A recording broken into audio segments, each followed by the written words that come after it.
One of the things that I talked about, I was at a NATO summit or a NATO conference in Essen, Germany, and I spoke there about the future of drone warfare. One of the things I mentioned is that we need a drone industry here in the U.S.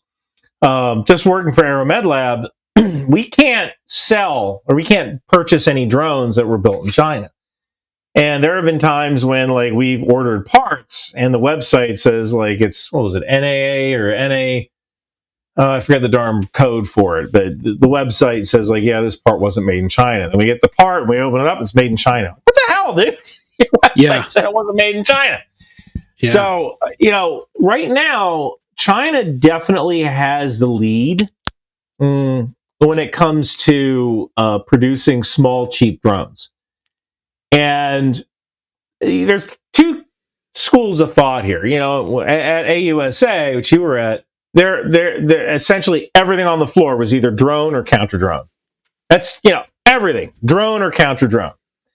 And there is a part of me, and I spoke about this too, where I said we need to be very careful about thinking that the next war is going to look like Ukraine. And I say that because Ukraine is using drones because they have to.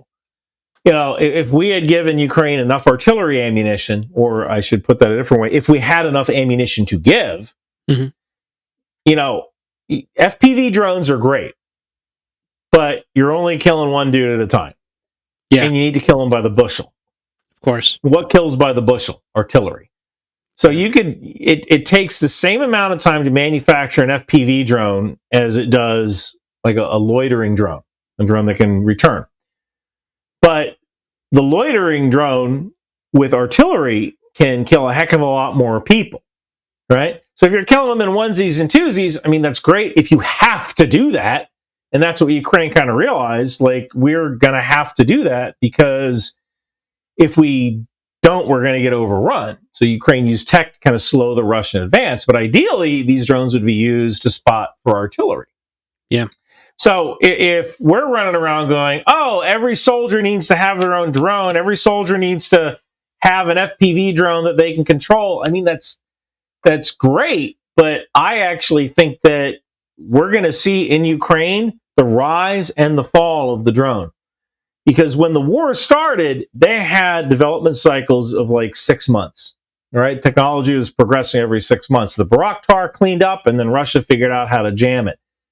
And now, the development cycles are down. You're seeing innovation every 6 to 8 weeks. Now they have drones that are wire guided, like the old TOW missile, that can't be jammed. They just unspool a wire from the back of the drone as they fly to the target. So I think that what we're going to see before the end of the war in Ukraine is that counter-drone munitions become so good that drones aren't as effective as we think. And if we invest a lot of money into, oh, hey, we're going to give every soldier a drone, well, that might not be the best use case, right? Sure. You can't think the war is going to look like Ukraine.